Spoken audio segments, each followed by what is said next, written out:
आशीर्वाद दिया।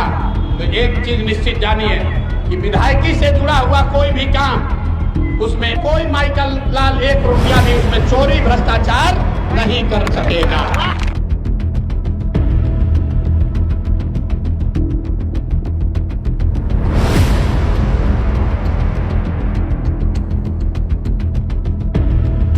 नमस्ते, प्रणाम, जोहार। आप सभी दर्शकों का न्यूज़ 11 भारत के डिजिटल प्लेटफॉर्म पर स्वागत है। और देखिए, आज बात करेंगे, चूंकि जो बाई इलेक्शन के परिणाम आए हैं, जो विश्व के सबसे बड़ी पार्टी अपने आप को बताती है और उसी के जो बॉस हैं, यानी कि बात कर रहे हैं राष्ट्रीय अध्यक्ष, जिनकी सीट बांकीपुर थी, और जब वहाँ से शिकस्त मिली है, ऐसे तो इसके कई फैक्टर बताए जा रहे हैं, कई कारण गिनाए जा रहे हैं, और हर कोई जो है अपनी अपनी तरफ से समीक्षा जरूर कर रहा है। हर कोई ये सोचने पर मजबूर है कि आखिर ये विश्व के सबसे बड़ी पार्टी की स्थिति आज ऐसी क्यों हुई। जो सीट इनका रिकॉर्ड रहा था, ये हारते नहीं थे, और ये सीट पर शिकस्त पड़ना, ये आखिर कैसे है? क्या बीजेपी डाउनफॉल में जा रही है? चूंकि आगामी दिनों में जो चुनाव होंगे, ये सिर्फ एक सीट की, एक विधानसभा सीट की बात नहीं है, इसे राष्ट्रीय स्तर से जोड़ करके देखा जा रहा है।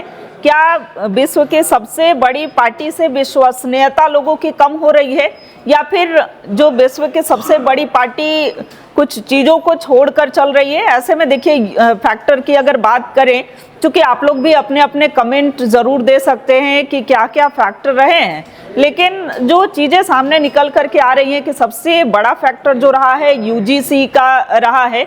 यूजीसी के बाद की अगर बात करें तो भरत तिवारी प्रकरण जो है, भरत तिवारी प्रकरण भी रहा है।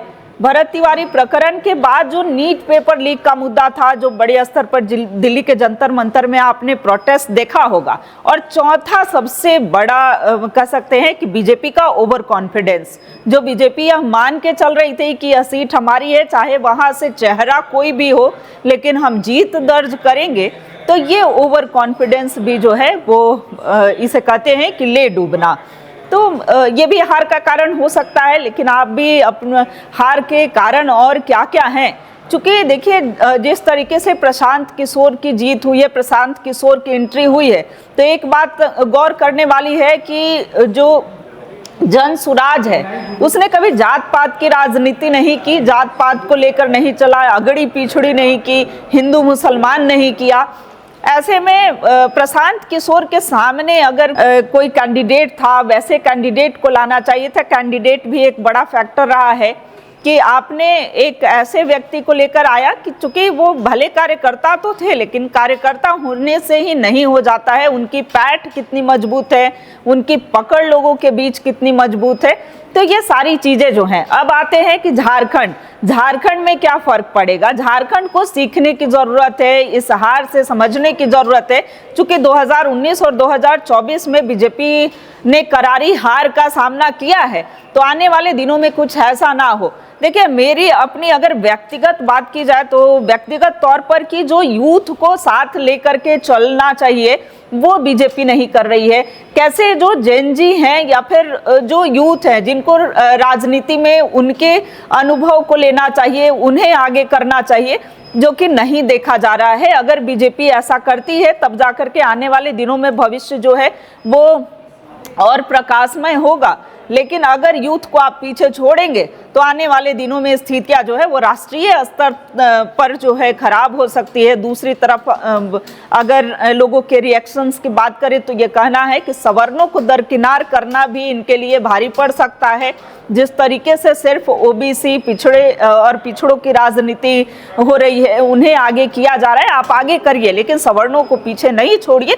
तो इस तरह के कई फैक्टर हैं, लेकिन आप अपने अपने विचार, अपने अपने कमेंट्स जरूर दें। फिर आएंगे कि आखिर बीजेपी को और क्या करना चाहिए, बीजेपी को यूथ को कनेक्ट करने के लिए क्या करना चाहिए। क्योंकि अब के युवा जो हैं वो जात पात की राजनीति नहीं चाहते हैं। अब वो नहीं चाहते हैं कि कास्टिज्म में हम बटे, वो चाहते हैं कि कैसे हम सशक्त हों, हमारा देश कैसे मजबूत हो, इसके लिए युवा जो हैं वो आगे आने को तैयार हैं।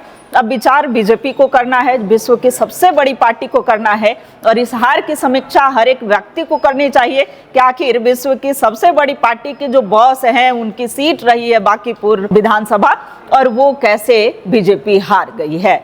अभी लेते हैं आपसे विदा, तब तक के लिए नमस्कार, जोहार, प्रणाम।